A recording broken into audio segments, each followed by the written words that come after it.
All right. All right. Back Welcome online. back. Awesome Sunday morning, man. How you doing, John? Good, man. How you doing yourself? I'm alive, man. I woke up this morning. That's what matters. You know, I was at the grocery store and the lady asked me that. I guess she was like in training, and the lady Mhm. behind her who was training her, they're like, "How are you, Sarah?" I was like, "Well, I woke up this morning, so I feel pretty good about that." And she's like, "Oh." I'm like, "Yeah, it's like that Wow. military veteran dark humor, right?" She's like, I'm like, "Don't be alarmed. Everything's okay. Everything's fine. Everything's fine. Don't Trust me. panic. Trust me. Yeah, everything's good. I'm happy to be here." So no, awesome, man. Like I said, I always look forward to this stuff, man. To Sundays, getting together, talking about some good veteran stuff, some military stuff, benefits and all that good jazz. A couple things I wanted to bring up, and I'm actually going to be doing this myself, but I think folks out there would want to jump on this. This came across my feed at one point. It was Harvard to offer full rides to 50 veterans and civil servants for a master's degree in public policy. So it doesn't start until September. I went on their website. I'm checking them out, and I have it on my calendar to start the sign up process in September. I assume you have to fly out to the Harvard campus and do all this stuff, right? But what a deal! And they give you a living stipend as well, from what I'm reading on their website. So put that on your calendar. Harvard is giving full rides to 50 veterans and civil servants for master's degree in public policy, and I think it's also master's of public administration as well. Exciting stuff for those who want to be in public policy and do civil servant. Civil servant stuff is really good. I mean, that's what a lot of us do either way. When we get out of the Yeah, military, a lot of us transition over to civil service. So yeah, that's what Justin was doing as well, right? Public policy, that's I right. believe he was doing in DC. Yeah, yeah. So if you want to put a Yeah. little Harvard thing on your LinkedIn, this might be the way to do it. Yeah. So, Navy Cop, good morning. Good to have you with us every week, man. This guy's here every week, man. I really appreciate that. Thank you for that, Navy Cop. That's a question for you. That is a good question. Let me pull up their site here and actually go through it with you guys on stage. Let's go with stop screen, share screen. BAMS always okay. At the stage. Okay, so it's the Harvard Kennedy School. Let's go down to frequently asked questions. Financial support submit under. Yeah, it looks like you have to submit an official undergraduate transcript with your application. So it looks like you do have to have an undergraduate degree in order to apply for this. Normally with a master's, I think you do have to have like a bachelor's degree to go for a master's. You have to include your resume. I think letters of recommendation looks like. There's no requirement for GRE or GMAT, but yeah, excellent opportunity for folks who want to get into this stuff and get a degree from Harvard. Awesome. Hopefully that answers the question. Yes.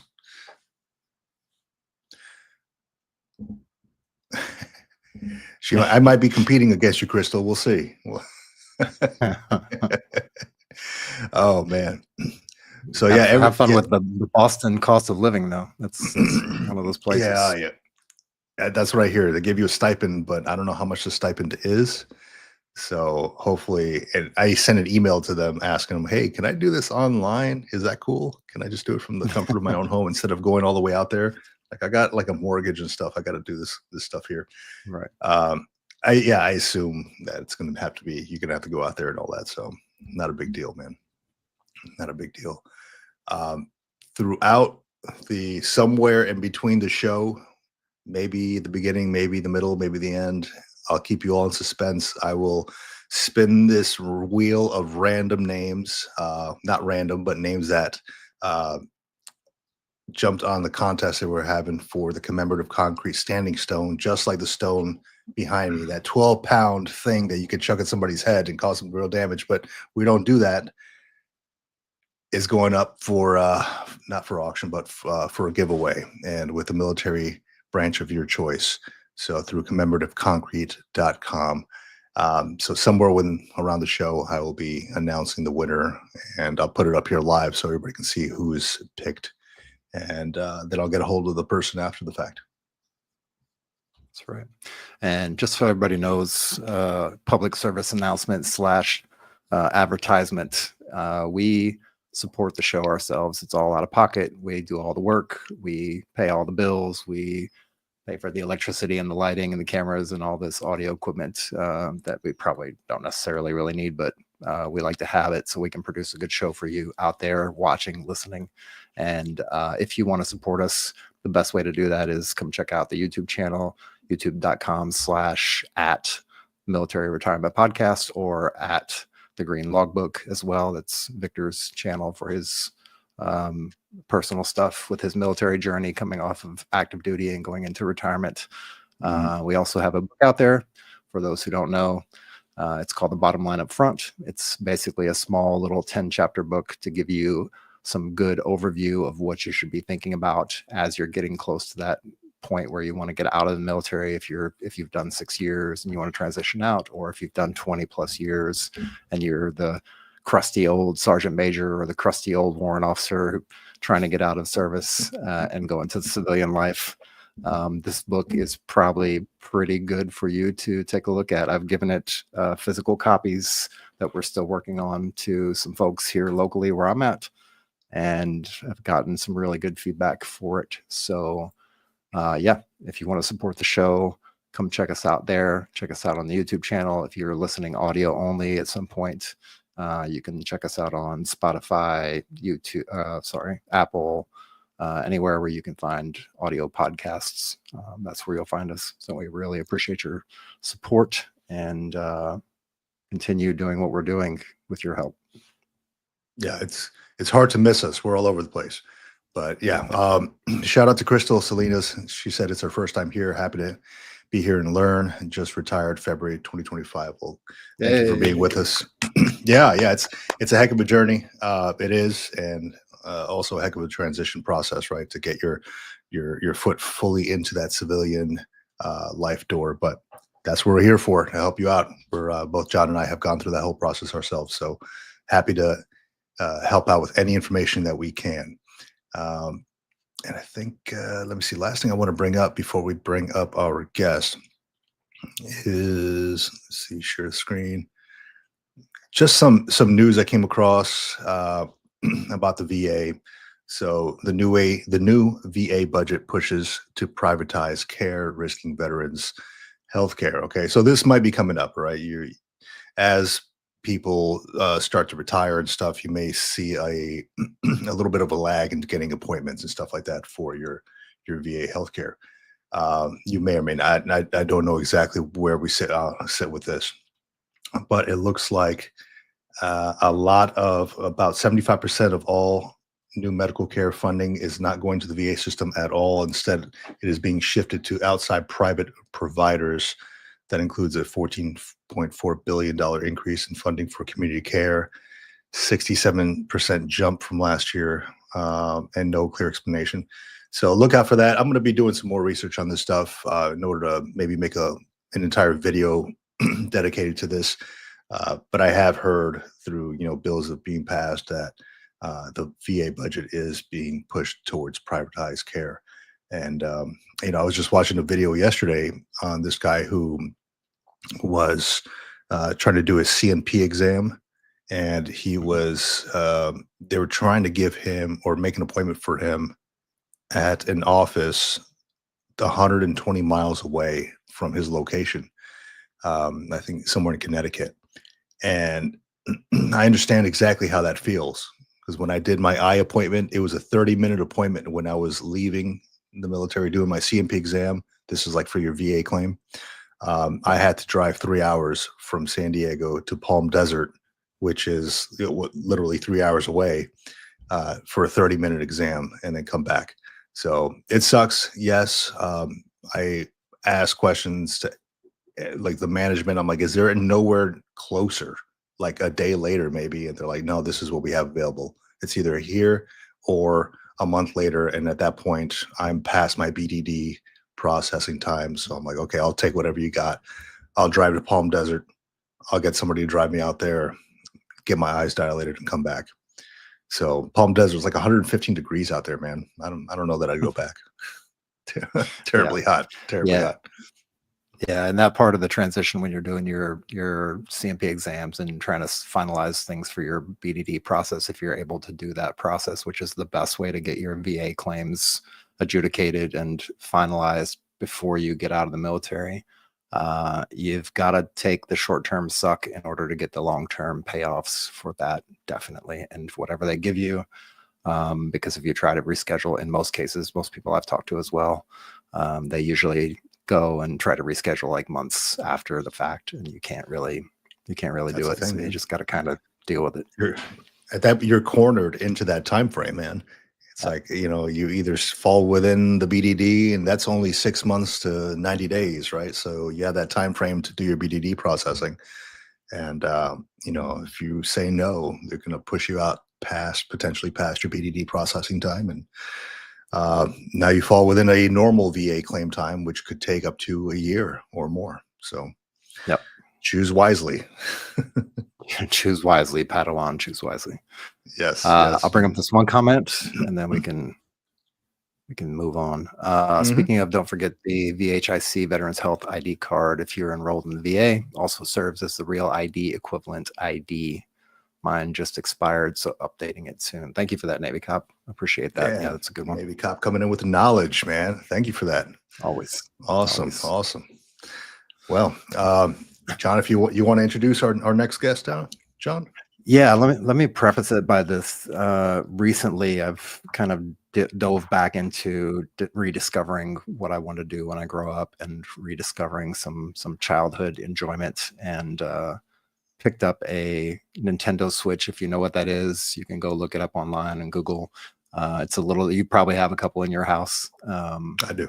A cool little gaming system. If you grew up in the 80s or the 90s, Nintendo was like a big thing, and anybody was playing Super Mario Brothers 1, 2, or 3, possibly Zelda. But to be able to get on one of those systems and to retroactively like dive into that universe again and just re-experience some of those games and re-experience the fun of it, just for the fun of it. Me and my wife literally sat in the house yesterday and did absolutely nothing, and we played video games all day, literally. Well, we went and got groceries, of course, and cooked, but nobody died in our gaming experience. But I just want to bring that up because this kind of dovetails into the topics that we're going to dive into today, is being able to explore the world once you get out of military service. It's not all about just getting out and then going straight to work. You have a lot of options, and if you set things up correctly on the way to that point where you transition out of the military, if you pay down your debt, if you get rid of all your extra stuff, if you clean out the house, if you're lucky enough and your children are grown, you've got an empty nest and you can kind of go out there and do stuff. Even if you don't, there's still options. Even if you have young children, you could still travel and do things and move around. So we kind of want to dive into that, but I wanted to preface that with not just being serious all the time, and not just being nose to the grind about VA healthcare benefits and all this stuff that we talk about, but also to just be able to enjoy your retirement. If you want to do so, that option is also there for you. I love that, man. I love that. I recently posted a photo of me on a Friday night, 2 days ago. I used to be the party animal, going to bars and nightclubs and stuff. And I'm like, well, I mean, I may still be an animal because I was sitting outside reading Psychology of Money in my front porch next to a candle and, these Edison lights. So yeah, I may still have that animal instincts in me, but that was my Friday night, sipping an old fashioned. So that's what I do now. That's life. And I like it. It's good. Back to the simple. Yes. Back to the simple. Yeah. So today we're having a guest on. We've been corresponding over many months, trying to set this up. I'm super glad he's taking the time to come hang out with us today. And he's a best-selling author. He's been a blogger for quite some time. You may have seen in one of the social media posts I put that he was taking verbal selfies before the Instagram was a thing, taking regular selfies with photos. He was taking selfies with words and capturing his travels and his experiences traveling throughout the world in many, many cases. Really interesting guy. He's got a lot of cool things that we're going to talk about. So let's just bring him up to the stage. Tim Leffel, please. Hey guys, thanks for having me. Tim, how are you? Good. Hey, real quick before you get into your normal stuff, I have one of those Meta headsets, and my sister talked me into it because they're really good for socializing with people that are in another place. And I don't think most people think about that, but you kind of all get in a room together and you can play games together, even if you're in a different country or a different state or whatever. So my mom is on it too. She's 80 at this point, and she's on there with us. And one of my nieces gets on, so it's just kind of fun. Just wanted to bring that up because you brought up the Switch. Oh yeah. So I bought a little emulator. It looks like a Game Boy, but it has like 1,000 games on it, and I use it for like my travels, flights, and stuff. Because I play like I think it was what Navy Cop just mentioned. They have Pong on there, they have Tetris, but they also have stuff like Super Mario Brothers and all that, right? So yeah, fun times when you take it back. It does bring up a sense of nostalgia. I can't get with like Fortnite and whatever the kids are playing now. I got to play like Super Mario or Mario Kart or something like that from Donkey Kong. Donkey Kong. There you go, bringing up the good stuff. So Tim, man, so tell me a little bit about yourself. So we just met. I know you might know John a little bit better than you know me, but who is Tim Leffel? What do you do? So I've had regular jobs in my life, but since 2006, I've been full-time as a travel writer, and I guess now they call us content creators because you can be doing video and audio and whatever. But I started my first blog in 2003, mostly just to promote a book I had out and still have out called The World's Cheapest Destinations. So I started a blog just to basically get noticed and write about things each week that maybe weren't in the book. And then it took off and became sort of a business on its own. And then I started some other sites along the way. So I've started and sold a couple, but basically at this point I run 4 different travel related websites, and some of the writing I do myself and some of it I have, a team of freelancers and whatever. And then, I've got some books out and do whatever, but the goal is, you guys have talked about this a lot, I'm sure, is to have lifestyle design, do what you want to do with your life and still make a living and live where you want to live and enjoy it. And so that's what I've been trying to do. Where has that taken you? I'm curious because I know we just talked offline, and you're in Mexico. Yeah, I live in central Mexico in Guanajuato City. It's a UNESCO World Heritage City. In my younger days, I lived in Seoul, Korea, that we were talking about earlier, for a year teaching English, and I lived in Istanbul, Turkey, doing that as well when I was a young backpacker, because that was a good way to make money in the pre-internet age, was teaching English. And now it's much easier. You can do all kinds of businesses and side hustles and remote work and everything, but it wasn't as easy to make a buck back then. So teaching English was a great way to do that. So we wanted to go somewhere like that and live somewhere rather than just passing through with my daughter. And so we didn't want to go to the other side of the world. So we ended up in Mexico because it's pretty close and easy to get here, lots of flights. And where we live, we can get out here on American, Delta, or United, or one of the Mexican airlines. So it makes it pretty easy to go back and see family. And so I would encourage people to think about that. Like, I've spent a month in Thailand. I've spent a few months in Europe, and it's tough with the time zones sometimes, trying to set up calls like this, for instance. Oh, we know. Yeah. On a weekly basis. Yeah. It's funny because one of the biggest questions that we get, probably top 5 questions that we get, is like, how do I figure out where I want to live? And how do I figure out how to support that lifestyle where I want to live? So people getting out of the military, they could be retiring or leaving the military from Korea, as we mentioned before the show started, they could be retiring or getting out from Germany or from the West Coast or from Hawaii or from anywhere in the world, and potentially either wanting to stay there or maybe wanting to go somewhere nearby there. Like I know a lot of people who've retired military here in Europe who now live in Romania, they live in Czech Republic, they live in the Norwegian countries up north, some down here in Italy, some in Germany. But as far as figuring out where you wanted to stay, besides it being close by, were there financial considerations? And if so, what kind of tipped the scale for that decision? Yeah, I have this book out called A Better Life for Half the Price, and I think both parts of that equation are important.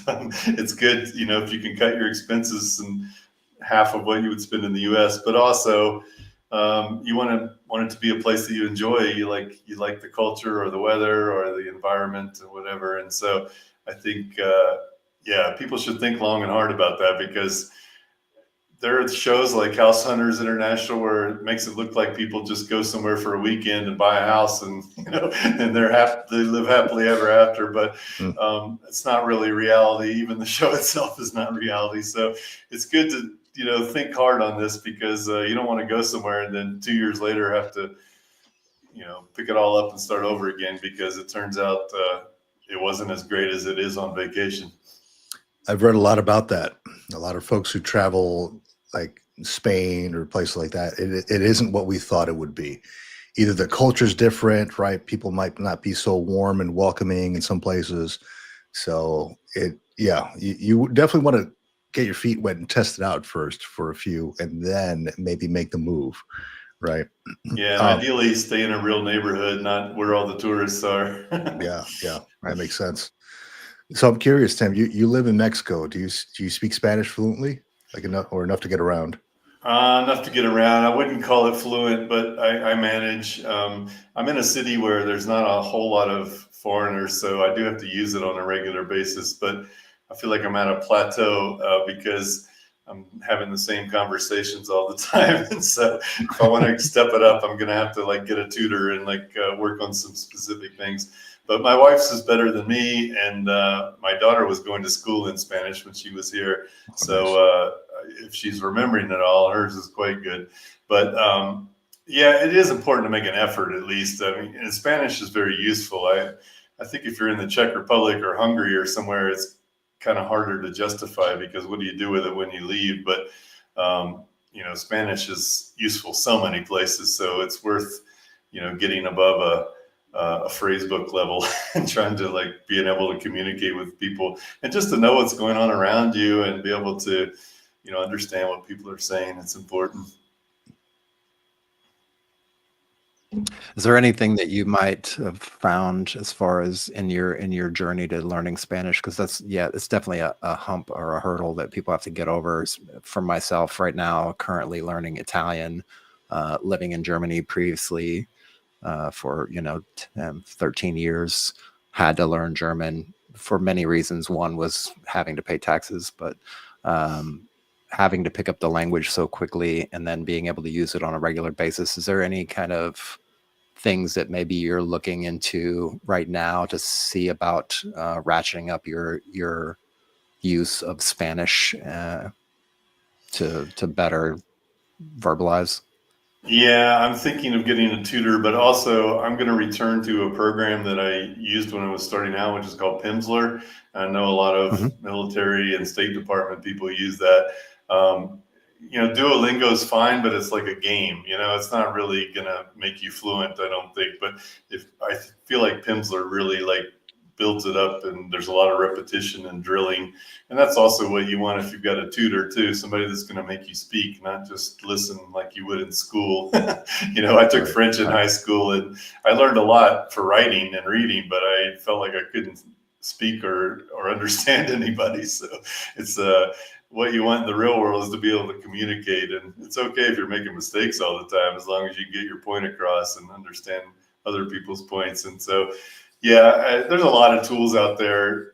that you can use, and there are podcasts that are good. I listened to one called Spanish and Go that's all in Spanish, and so it helps with your comprehension. And I try to put the subtitles on in Spanish when I'm watching a movie or a TV show if I'm by myself, because that can kind of help just osmosis. If you see the same phrases over and over, it helps. And you can learn a lot just by looking at signs and keeping your eyes open. Yeah. I find that when I go to the library, I try to get books in Spanish. So I'm a fluent Spanish speaker. I read in Spanish and can write and all that. So I find that I gravitate sometimes towards the Spanish books just so I don't lose it. My wife is not a native Spanish speaker, and I know people who speak Spanish, and I speak to my family often, but around me on a daily basis, I don't get that. So I try to read out loud, try to, just go through the words, speak to myself. I don't know if that's healthy or not, but I'm speaking to myself out loud in Spanish. But yeah, no, I agree, man. I think that getting immersed in a culture, like actually going to these places and getting immersed in the culture and speaking that language, like you have nowhere else to turn. You have to learn that language. It's easier for, or I would say it's harder for the military community because they're on an American bases where everything is in English. You leave that, and then you have to learn something else of another language. And a lot of people are just comfortable with being on base and just knowing the English. For instance, when I was stationed in Japan, I made an effort to learn Japanese. We had Japanese friends. We made friends with the community members outside of the base. I just didn't want to be there for 3 years and not immerse myself in that culture. A lot of people are okay with that. I definitely wasn't, and I left learning a little bit more than I knew when I arrived there. Yeah, that's good. It does help when you're thrown into it. But you do have to get out and about. Yeah, my wife's not a Spanish speaker either, and I work all day in English, and so that's a problem. But I try to make an effort to get out and talk to real people that live where I do. And also, one quick hack that reminded me of: you can get books that are for children in a foreign language, and that can be good because they're not as difficult to read as something meant for adults. And there are also, if you look around on Amazon, there are books meant for foreign language learners that will explain the vocabulary at the end, and at the end of the chapter and things like that. But they get you in the habit of like reading something without knowing every single word. A lot of times people get hung up on that, like, oh, I have to understand every word and every sentence. No, not necessarily. You can probably get the context 90% without that. Yeah. There's a trick I learned years ago, and I don't know where I read it or heard it from, but it was learning the top 50 or 100 phrases in any language will give you a very, very low but somewhat of a baseline to learn or have some kind of conversation in that language. And I did exactly that. It was a little tough in Japanese, but I walked around everywhere with my little notebook with phrases and stuff. And I'd go around just, instead of using my fingers to point at what I want at the menu, I can now communicate with 50 different phrases. And sometimes I'd ask them where the bathroom was when in fact, I wanted to order chicken katsu. But whatever, you live and you learn. Yeah, we had index cards when we were traveling in Japan, and I still remember Nihongo wo wakarimasen, which is I don't speak Japanese. Yeah, it's not an easy language to learn, but everything, thankfully, like the road signs are in Romanji, so they're in like, I guess, American or English lettering, right? So you can kind of make out where you're going. It's not all in katakana or hiragana or anything like that. In Korean, that's a phonetic alphabet, so that one's pretty easy to learn, at least to read the menus and whatever. And and a lot of these languages are way more consistent in their pronunciation than English is, because I feel like in English we've imported words from everybody else, and so the spelling is not consistent, the pronunciation is not consistent. But Spanish or German or Japanese, it usually is. That's right. So we got to go ahead, John. Go ahead. Yeah, I was going to say we got a question about your travel blogging and travel influencing, has it ruined any travel locations by showing a lot of unrealistic views of travel and such? Wow, that's a good way to start an argument in a bar or a coffee shop, whether people have ruined it or not. I would blame it on the platform more than the people. I would say, I actually wrote this at the end of my most recent blog post, is don't plan on where to live or where to go based on Instagram, because it's going to give you a very warped view of what it's really like there. And yeah, everybody's showing their highlight reel, not their blooper reel, right? So it can really drive a lot of people to a place, and more than they can handle a lot of times. And you see that with famous spots all over the world where, it looks beautiful on the photo, and then you get there and there's literally like 10,000 people crowded around the same place. It's not so great anymore. So yeah, I mean, you can blame it on travel writers, influencers, bloggers, whatever, but you don't have to fall for that either. You don't have to just go where everybody else is going. And I always encourage people to, find another path, take the fork in the road, and don't go where all the sheep are going, because if you follow them, there's going to be a crowd, especially in the summertime when everybody's on vacation. Yeah, I'll tell you, Tim, I fall into that trap myself. When we are looking to go travel somewhere, I will nonstop watch YouTube videos on those things. Top 10 places to go, what not to do, what to avoid, things like that. And my wife will kind of, grab me and shake me like, hey, just enjoy the ride. Just don't worry about all that stuff. Just enjoy the trip. Yeah. Don't get caught up in whatever everybody else is doing. It's so hard to, because it's so accessible, right? It's like you're scrolling on Instagram, you're on YouTube. Oh, let me pop in Guanajuato. What's there to do out there? Oh, cool. I can go do this, or I can go do that. It's so accessible, but I think it kind of has ruined it a little bit, like the magic of going out there and experience it for yourself. Yeah, I had that experience recently. We spent 3 days in Rome last fall, and the only thing we had on our itinerary was to go to the Colosseum, and otherwise we just wandered around. And it was funny because we'd get to an area and go, wow, there's a lot of foreigners here. It's really crowded. And then we'd realize we were at the Trevi Fountain or the Spanish Steps, or one of those things that everybody has on their top 10 list. It's like, oh, I guess we found this by accident. But there's so many cool buildings there and so many cool things to see. Like, you don't have to necessarily go to the spots where everybody else is crowding around to see interesting things.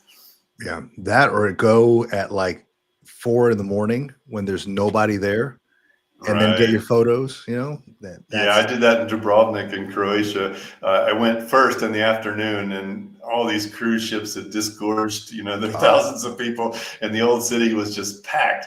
So I went back the next day at sunrise and almost had it to myself and got some great photos. Yeah. But of course, if I put those on Instagram, everybody will think that it's that way all the time, which of course it's not. Yeah. Same with the Charles Bridge in Prague. If you go there in the middle of the day, the whole bridge is completely swamped with people. But if you go first thing in the morning, it's pretty quiet, and that's when everybody gets their Instagram shots, I guess. Yeah.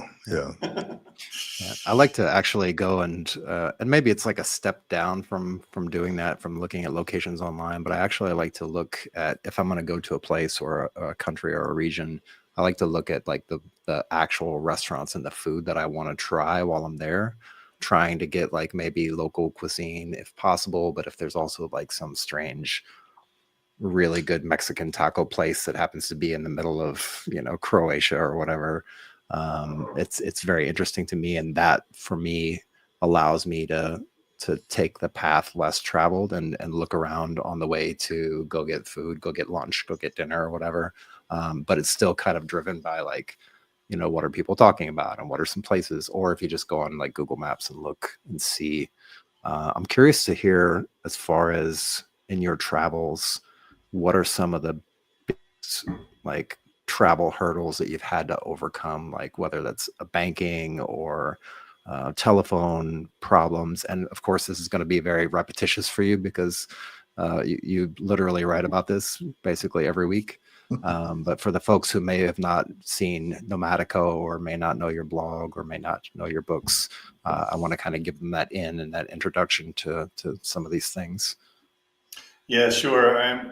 It's funny. This just happened to my sister-in-law, where somebody uh, got her card info online somehow. She still had the card with her credit card. Wow. And she had one MasterCard and one American Express. The MasterCard was the one that got compromised.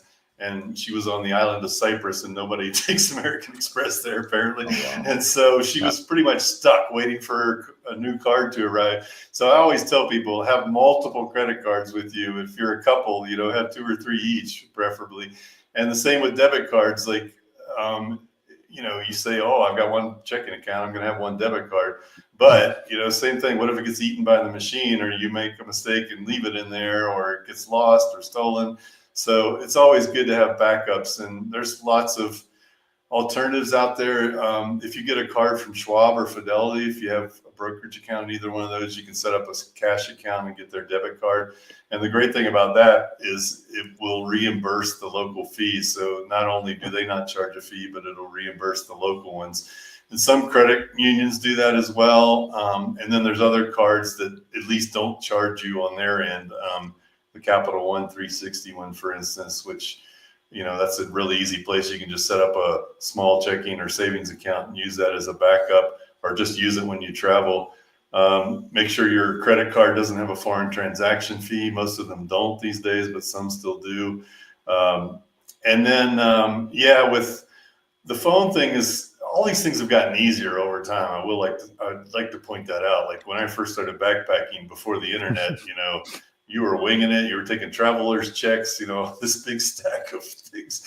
And it was hard to find an ATM and all this stuff. But now it's gotten so much easier.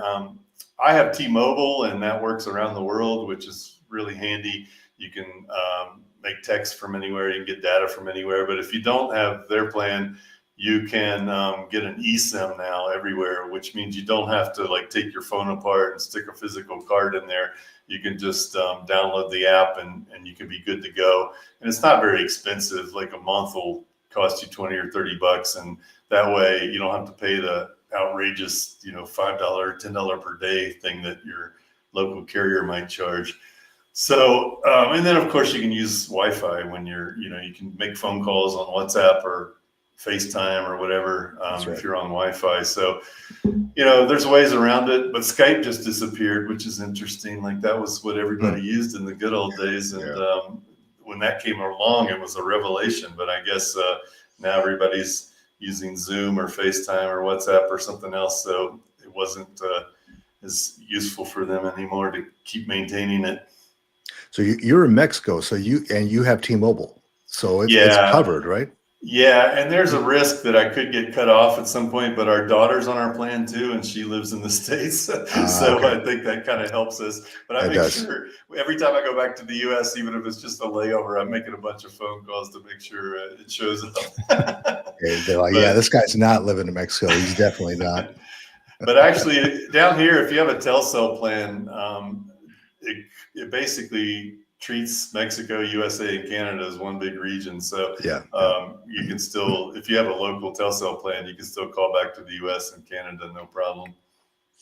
Tim, I'm curious of any negative experiences that you've ever had while traveling. And I'll preface it by saying this: when I travel a lot to Peru because I have a lot of family out there. That's where my family's from, and certain parts of, like, say, Lima, you don't take your camera out and your Sony camera or whatever and take photos, right? Because you could get mugged. It hasn't happened to me, but I know folks that it's happened to. Have you ever had any negative experiences like that, similar to that, while traveling? Yeah, but pretty minor ones. Like I've gotten pickpocketed, once or twice. I did have a camera stolen on a train one time in India, which was really annoying because this was the film days. And so I lost all my photos that were on there. That was the worst part of it. But, and I was really careful. It was in a locked bag, and they actually cut the lock and pulled it out while I was sleeping. But anyway, I've never been mugged, never had any, physical altercation or anything like that. I mean, it does make sense to have common sense, don't just as you wouldn't walk into the worst neighborhood at night in your own city, you're probably not going to want to do that abroad either. And to take it up a level, you know, leave your fancy jewelry at home, leave your Rolex at home. Like, it just doesn't make any sense to be traveling around with that stuff. I mean, I have my wedding ring on, but that's about it. And, you know, just have your wits about you. There's clothing out there that's like pickpocket proof. There's actually a brand called Pickpocket Proof Pants. But a lot of pants these days that are travel pants have zippers on them, or you can get one of those pouches that goes inside your shirt or inside your pants. You know, just be street smart about it and you'll probably be okay. And don't get yourself in situations. Don't go buy drugs in a bad neighborhood. You know, like, just don't do stupid things and you'll probably be okay. You know, bad luck can still hit you, but for the most part, I think people worry about safety more than they need to, especially if they're coming from the U.S., which is not exactly safe in terms of, you know, gun violence and that kind of thing. There are far fewer guns in every other country. But, you know, yeah, just do the common sense things that will keep you safe and you'll probably be safe. Yeah. Be a hard target. Yes, So exactly. Maybe don't be the American who goes to another country wearing a United States flag shirt or something like that. I've seen probably those. not a great move, especially these days. Yeah. I've seen folks like that. I'm like, what are you doing, dude? Like, you and know, yeah, OPSEC. And take the volume down a notch or two also. Yeah. Exactly. That was something like when I was stationed in Japan. So Japan has this thing where nobody eats or drinks on the subways, right, or their trains, right? And you can always spot the Americans because they're the ones eating their McDonald's and stuff. You hear the crinkling of the bag. It is completely silent on these trains. It is the complete opposite of what you imagine a New York City subway to be, right? Right. Clean, and they walk in, they actually bow to you as they start checking the tickets and all that stuff. But yeah, I mean, you could always spot the Americans. And I'm like, oh my God, what are we doing? I'm like, hey, folks, you can't eat on the trains, man. You know, I just have to go up to folks like maybe they're military and just visiting, and you can't eat on the trains. They're like, oh, we didn't know that. And I'm like, okay, just helping a brother out, right? That's it.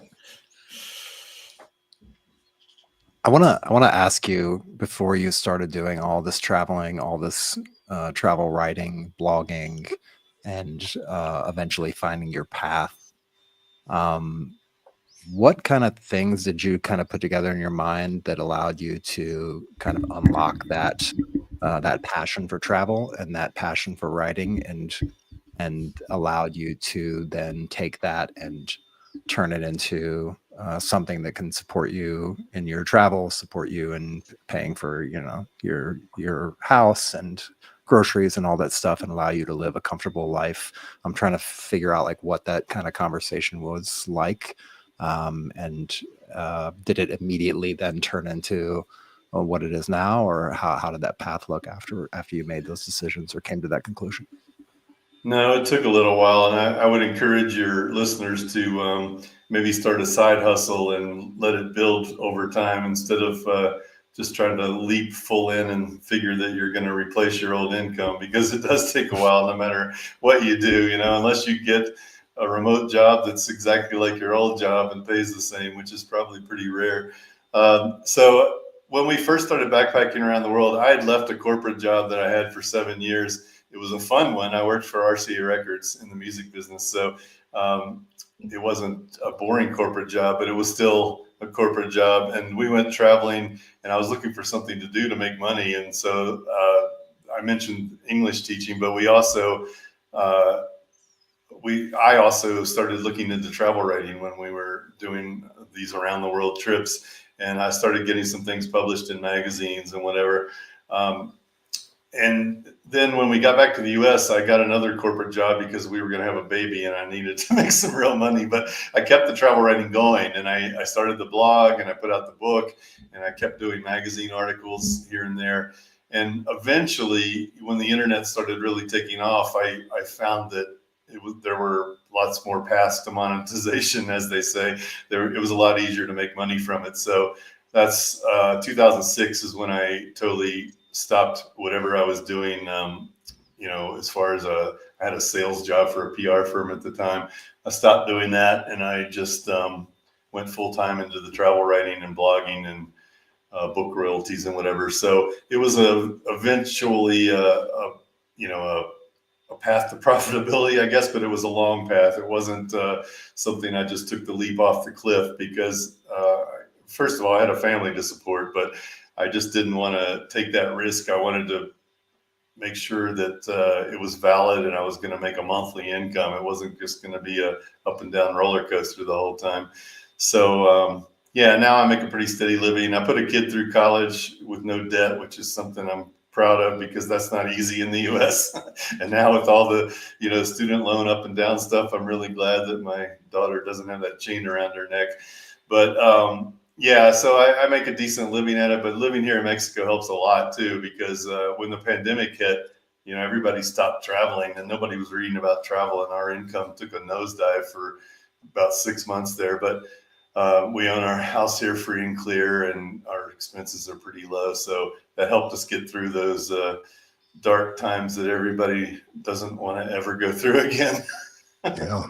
So do you have to be a Mexican citizen to own a house there, or is it No, just you established can residency? own one as a snowbird if you want, but we are both permanent residents now, legal residents. We went through all of that, and so we can come and go as we please. But you can buy a house pretty easily here. The only difference is if you're near the coast, you have to basically go through this land grant sort of thing where you have to pay a bank a fee every year, and you technically own the house but not the land, and so it's a little funky. It's for 99 years, so for most people that's fine. They're not gonna, unless they're trying to pass it on to their heirs. But if you own a house in the interior, it's just the same as the US, just with less paperwork. You own it free and clear, the land it's on as well. Yeah, I'm familiar with that. That's similar to what Hawaii has. So you can own the house, the structure, but the land has, again, a 99-year lease. And you'll notice if you go like on Zillow and it's like, oh, wow, this house is not $1 million, it's 500,000.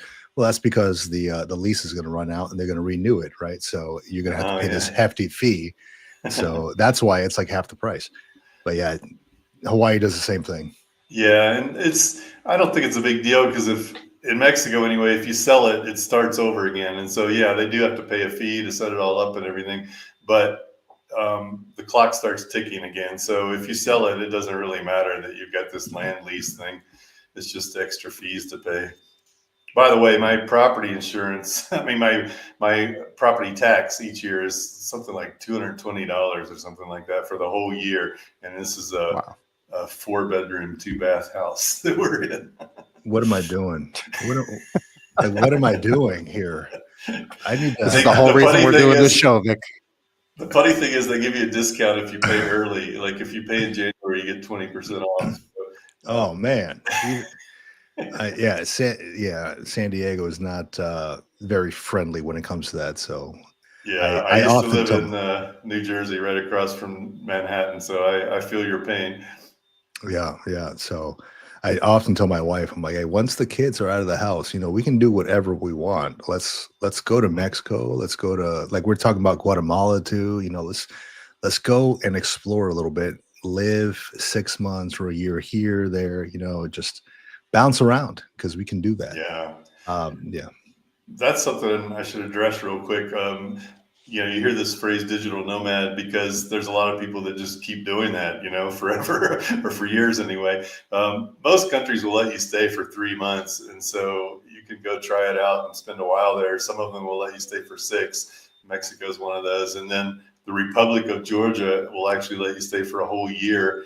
And Albania will too if you're American. So there's a few spots where you can really hang out.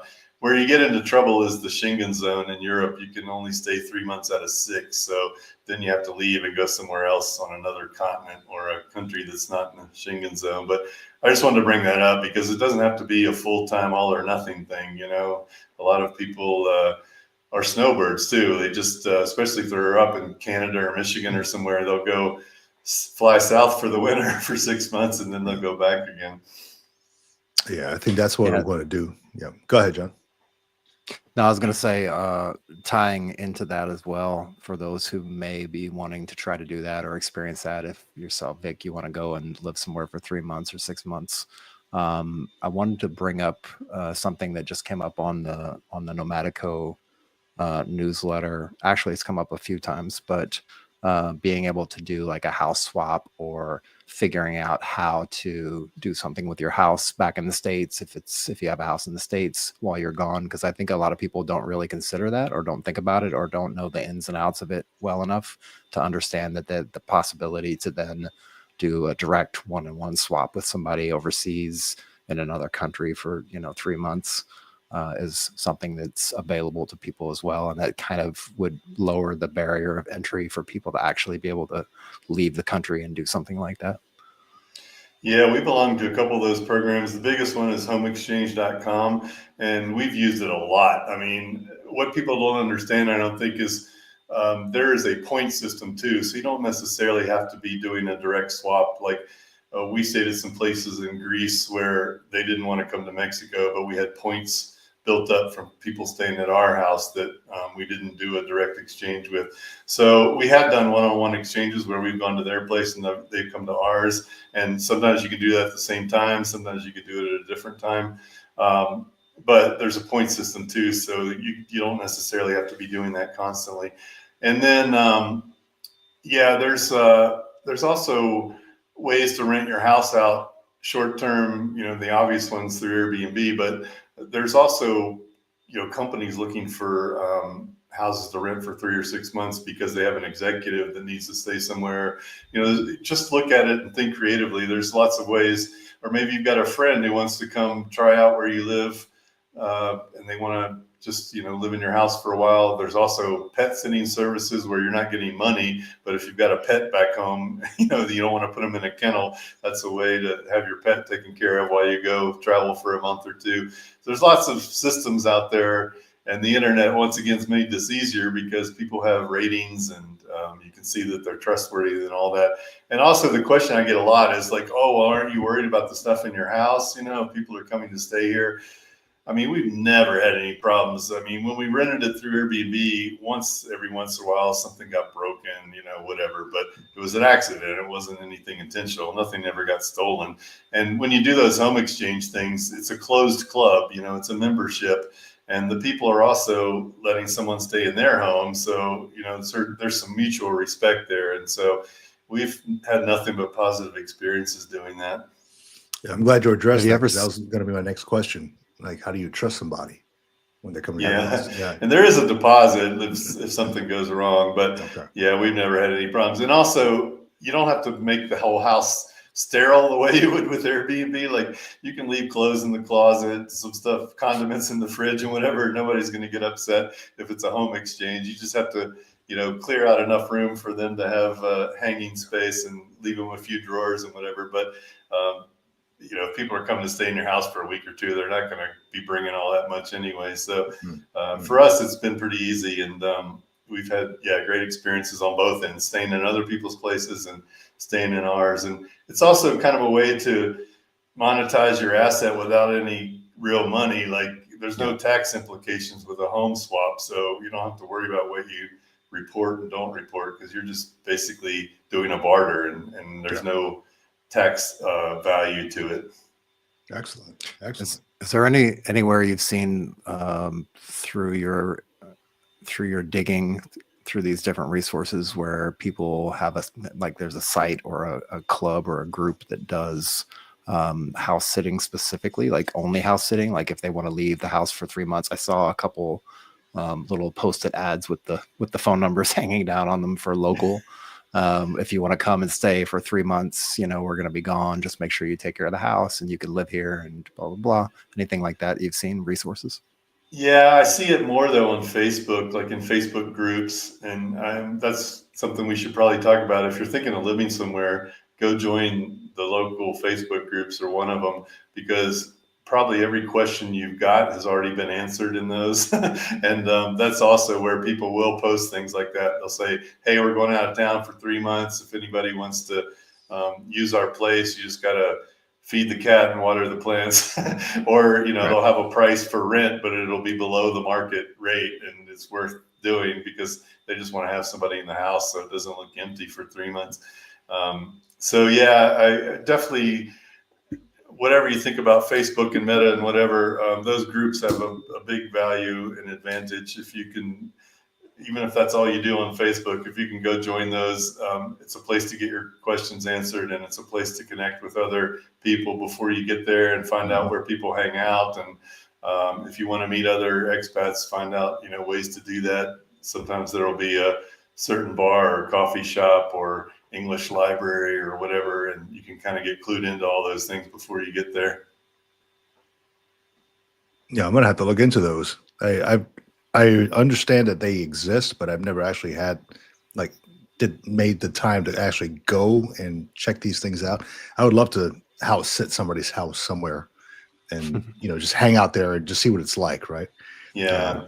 I just have me being like prior military and having like done investigations and things like that. I have, I guess, concerns of people coming and staying at my place. You know, that's just me, right? Like I don't like people in my area, that type of thing. No, that's So- understandable. So maybe I don't join that club, but I would love to do that for somebody else. That would be cool. And sometimes you can just put a message out to, you know, your friends, just saying, hey, our place is going to be empty for a while. And, you know, Yeah. you never know, it might coincide with somebody that you know already. Yep. Yeah. Well, yeah, especially in the military community, there's basically every single base that you go to, there's at least one, if not 5 different community websites just for people who are military in that area. And like we have one here, and they post, because it's a small community either way, and the group, I guess, is managed really well, the same kind of way that we manage our group. They screen people and make sure nobody's in there posting nonsense. It seems like people in there post things like, hey, I found somebody's car keys sitting on top of a park bench over in this area. If anybody's looking for them, here they are, or the house sitting kind of thing. Things like that. So yeah, the Facebook group thing, that's a really good one. I really like that. Yeah. So Tim, I'm curious, man. So how did you get into travel writing from the start? Like, did you just travel somewhere and just wanted to write some blogs, and then it just grew into this thing now that you own? Like, you get paid for this? Like, how did it start? Yeah, well, the old days, I was writing for magazines, and basically the way that works is you send them a pitch with a certain idea that you think would be good for them, that, you know, matches up with what they publish, and they either say yes or no. And if they say yes, you do the article and you get paid for it. But you know, the way it works online is you generally make money from some kind of advertising or, you know, sponsorships or partnerships, the same way you could with a podcast. But with, you know, display ads and affiliate ads. Affiliate ads are basically commission. You know, if somebody books a hotel through you or buys a book through you, or, you know, whatever, you get a percentage of that. It doesn't cost them any more than they would pay if they just went directly, but you as the person who sent them there get a piece of it.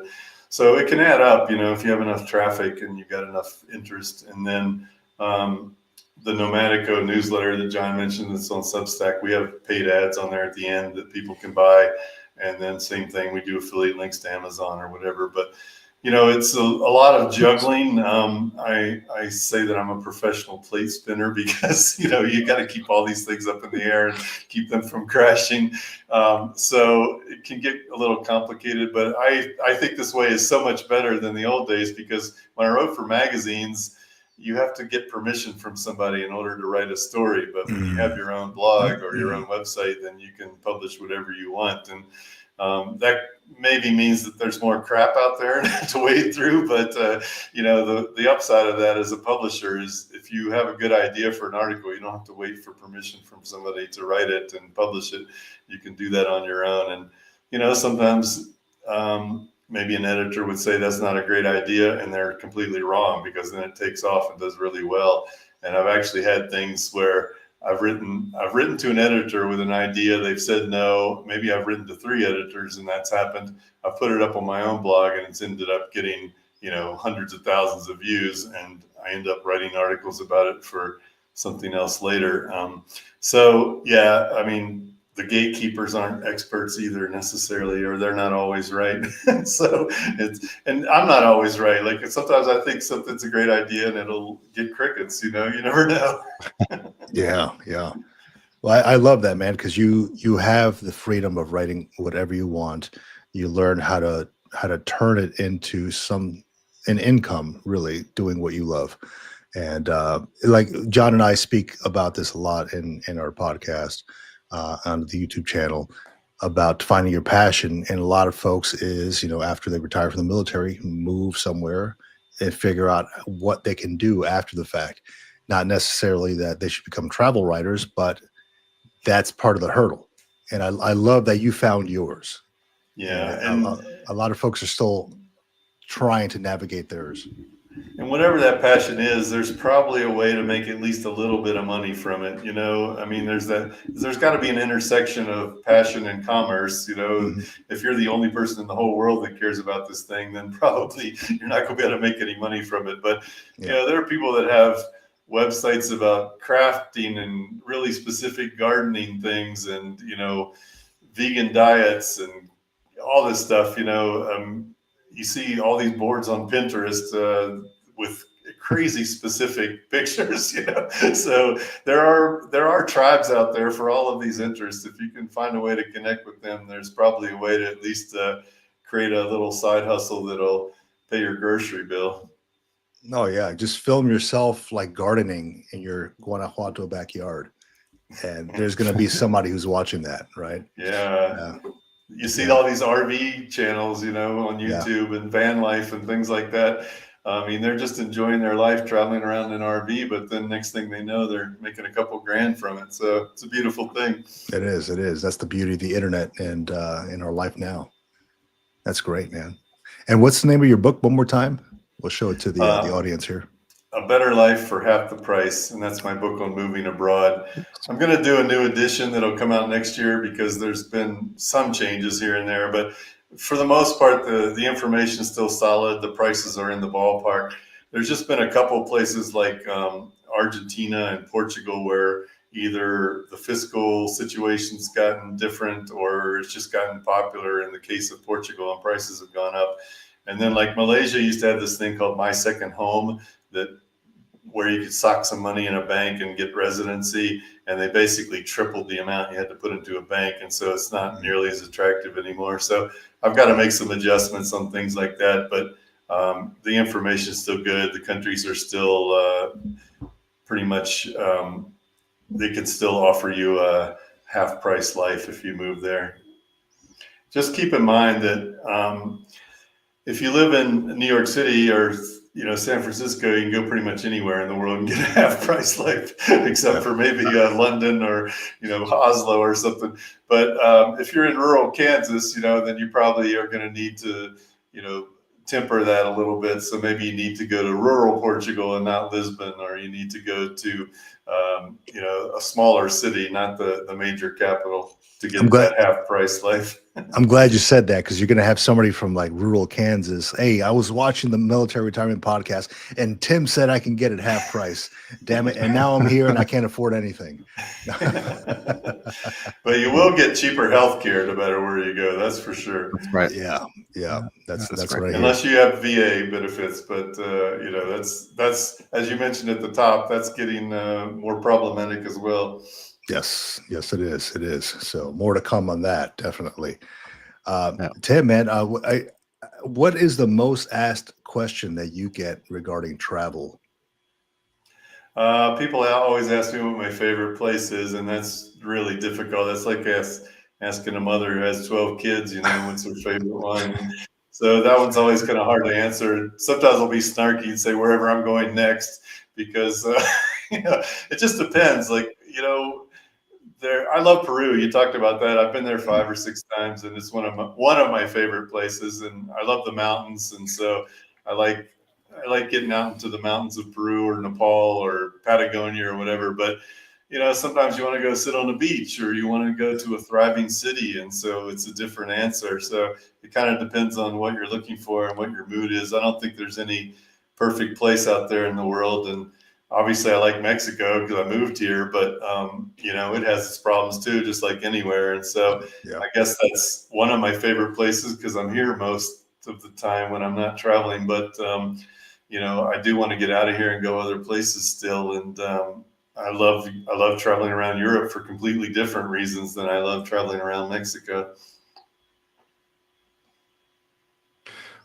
What are some of the, or maybe just a handful of the things that keep you excited about travel?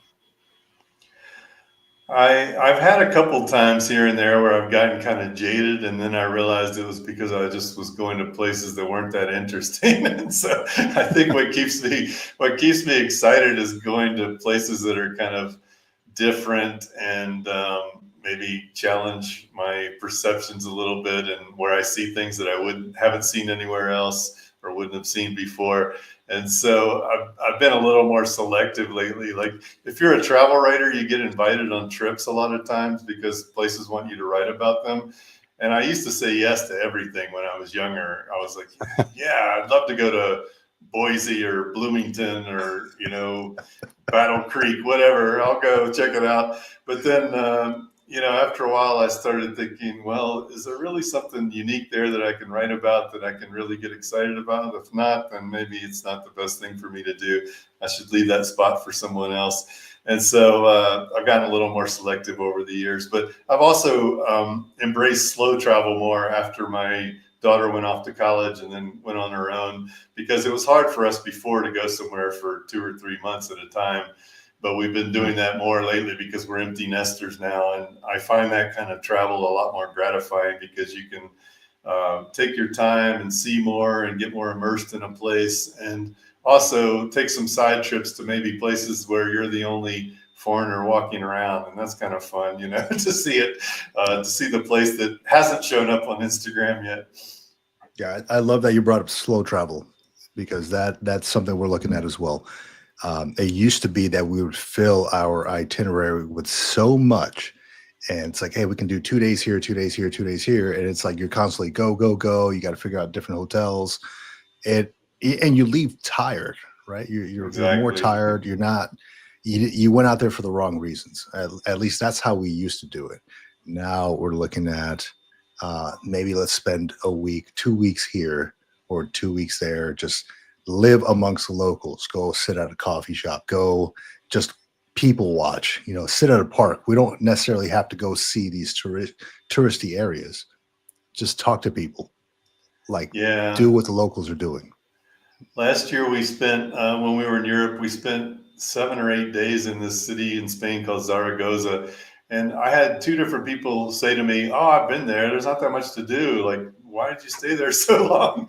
It's like, well, yeah, if you're just going to see the sights, you could do that in a day or two. But, Yeah. you know, there's all these great tapas bars, and like there's cool neighborhoods to explore. And also we were working, so we spent part of the day in our apartment, you know, doing our work things. But then we'd go out and just wander around and, yeah, sit in the cafe like a local would for 2 hours and not have to Yeah. be in a hurry. Yeah, that's the beauty of it, man. Just go out there, travel slow. You don't have to go into a tourist area. I don't like going to major cities anymore. Like I just, when we were looking at like Spain or something like that, Barcelona sounds cool, Madrid sounds cool. Let's go somewhere else that's Yeah. like less known, and maybe like a little countryside. You know, just where the locals hang out, and just stay in one of these places. I guess I'm done with the whole big city life now as I go older. Yeah, and especially the most famous cities, it's getting to the point where there's not much of an off season in those places like Amsterdam or Barcelona or Prague. I was there in Prague in late November, and it was still packed. I mean, I love the city; it's gorgeous, but man, there's so many tourists there, and it's like kind of hard to get away from them if you're anywhere near the old city. It's terrible, terrible. But, you know, the Czech Republic has a million great things to see. So just fly into Yeah. Prague, spend a day or two there, and then go somewhere else. Yeah, you could pretty much do Prague in a day, maybe 2 days if you plan it right, and still have plenty of time to see everything and enjoy everything. And get everything in, because it's not really getting around the city is not really so super distant to get back and forth across the city, especially now with public transportation and e-scooters and all these wonderful things that we have Yeah, nowadays. they have a great tram system there. Yeah, they really try to mimic like Western Europe, because they are considered technically Western Europe now, but they still fall into kind of that Eastern Europe mindset. If you go anywhere outside of Prague, like it's countryside and there's like nothing. So Yeah. And fun fact, they are by far the biggest beer drinkers in the world per capita. Like I think that they drink double the amount of number 2. yeah. Wow. Yeah. Wow. It's good beer. Good. I'm gonna check that out. Go ahead, John. No, I was just gonna say the original Budweiser is from the original recipe of Budweiser is from Czech Republic, from Prague. Yeah, it's a good bit better. Yeah, I believe it. Yeah, Budweiser's has never been my go-to beer, right? Well, hey Tim, I got to tell you, man, it was awesome having you on here talking about travel. Taught me a couple things, sites I didn't know. Your book, A Better Life for Half the Price, and you said the new one is coming out next year. Yeah, I just started working on it and interviewing people again that live in these places. Like I've been to all of them, but I haven't lived in them. So I try to touch base with people that are living there to get their view on the pros and cons and see how much they're actually spending. So if you do pick it up, it's not just my opinion. It's a lot of quotes from people that live in those places too. Awesome, man. Well, we really appreciate it. And I'm definitely going to be picking one up as soon as the new one drops, because my kids are growing and it might be time to look for something else here, because you're talking about property taxes. I think I might be doing something wrong here. But really appreciate you coming on the show, man, and sharing your expertise and your knowledge with us. It has been awesome. Anybody, where can people find you? On your blog? I know we have it up here at nomadico.substack.com. timleffel.com. If you're watching on video, it's scrolling across the bottom. But if you can remember my name, Tim Leffel, just put timleffel.com in the browser, or just search my name, and you'll find my kind of portfolio site that links out to everything. It's got the books on there and whatever. And Vic and John, I appreciate you having me on. Hope that it was helpful, and we'll catch up down the road. Absolutely, man. Thank you, Tim. Thank you for everything. Yeah. Thank you so much for your time, and thank you for being really patient with us and trying to get this all set up. And I know the time zone coordination and everything else. But yeah, it's been really great to meet up with you, hopefully in person one day. But it's been great to have you on, and great to hear your insights on traveling. And yeah, I need to rebook Sicily. We were talking before we went online that I had a trip booked there in April of 2020, and that did not come to pass. Well, whenever you're headed out this way, just shoot me a text and let me know, and we'll go grab some brioche and some granita. Sounds good. Some walks. Appreciate it. All right, man. No, a lot of great info, dude. I love talking about travel. I know, like, we have a busy daily life, and travel sometimes is kind of on the back burner. But I think as we leave the military, we retire, we have more time now. As long as you don't jump into another job right away, you kind of open yourself up to more travel. Specifically, and this past week, I submitted some whatever the registration is for Space-A through my local air terminal here, because my kids were ending their summer vacation, and I figured, let's go somewhere. Just my wife works, my daughter works, just me and my two younger boys. Let's go somewhere, wherever Space-A takes us. Let's just go and experience that. Sadly, this week they're going to Fort Worth, Texas, and not to say that there's anything wrong with Fort Worth, Texas, but I was expecting somewhere else. Just how about we go to Spain or Rhoda or something like that, and Fort Worth and Virginia. So that's exciting. Maybe we'll make it out there. Yeah, and just it's funny that you kind of mentioned that, and I'll bring it up. I know we talked about it a little bit last week. I think it was after Yeah, you had jumped out, but I for saw those who are this. Yeah. doing Space-A travel, like we do have a couple videos up on the YouTube channel if you want to go check those out. As far as Space-A travel, quick videos on how to sign up for Space-A, what to look for. On the old site, retire.army, there's a link on there that has a bunch of the Space-A stuff kind of condensed into a nice little thing, especially if you're using a phone. You can pull it up and scroll through it and search and find and click on the phone numbers to call the terminals. But those trying to get this way, at least on the Patriot flights, and I kind of confirmed that this week, I'm going to actually go and sit down with somebody and talk with them for the flights on this particular route going through Naples, Sigonella, Rota, Spain, Incirlik, Turkey, and Suda Bay, Greece. Those usually generally originate from Norfolk, Virginia, or Jacksonville, Florida, I believe. So the Patriot Express is the contracted commercial aircraft that they use. They have staff. They have the stewardess and stewards on the flights, and it's like a regular commercial flight, but it's booked through the military. You pay the $20 or $40 or whatever it is to go take these flights. This is going to be shutting down October 1st, but you'll still be able to get onto military flights. So if you're not averse to sitting on a C5 or a C-17, or in some cases, if you're hopping, state to state in the United States, a C-130, you can still hop on flights for those things. But this Patriot Express, and I get it, like the government's slowly consolidating and condensing down and getting rid of a lot of programs and cutting budgets and cutting spending. So it kind of makes sense to me. Yeah, and those are some awesome routes too. Yeah, I just saw that. Suda Bay is I haven't been there personally, but I've heard it's really, really, really nice. Yeah. All right, so I guess that brings us to this spinning wheel of choosing the name. I know we got stuck some around folks. this far. Yeah. So I specifically waited till the end, but here we go. Let me share this screen here.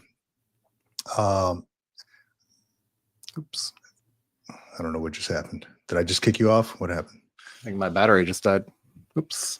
Okay. Well, while you figure that part out, I will bring this guy up here to the screen. I just put the first name and the last name initial on this. I found this website, Wheel of Names. It's just I just put all the names on there, and you click to spin, and then it chooses a name at random. So I'm putting this out there so people don't think, hey, this guy just chose a name, whatever. So this is what it is. So let's go ahead. Let's spin this thing, and whoever wins, I'm going to be emailing them shortly after. And you got 72 hours to respond. If you don't respond, I spin this thing again, and then we pick another winner. So 72 hours, and then you get to pick your own military branch on the Commemorative Concrete website, and engraving and shipping are included, free. So basically you're getting this thing for completely free. All right, so let's spin this thing. This is like Wheel of Fortune. It is, right? Who's it going to be? Who's it going to be? No whammies. All right. Looks like we got Quinn F. Okay, Quinn. Nice. I got your congratulations. I got your entry form here. As long as you gave me your correct email address and you respond within 72 hours, hey man, this thing is yours. And I'm going to forward this information over to commemorativeconcrete.com, and then we can get your engraving and all that good stuff going for you. But congratulations to Quinn F on winning the Commemorative Concrete Standing Stone. Awesome. Nice awesome. Work. Nice work. Let me get this guy off here. And with that, John, it has been an awesome episode, but I do have to get out of here. Gotta go. It's been great, but I gotta go. Yeah, Navy cop, sorry your bribe wasn't enough. Yeah, sorry, man. I only take jets, like 737s. Sorry. Thank you. Yeah. Awesome. Thank you, Tim. Yeah, thank you. Thanks Tim. to Tim. Yep. Appreciate So that. Awesome time. I love coming on the podcast and talking and sharing great information. I'm going to do some more research on this VA Veterans Affairs thing.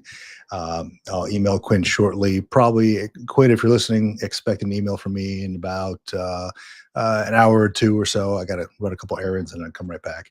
But with all the information you need, again, 72 hours to respond. If not, we spin this wheel again and then we choose one more winner. So, yep, that's it. So awesome. Great having you on. Thank you for joining us, John. Once again, awesome to be on the Military Retirement Podcast with you, man.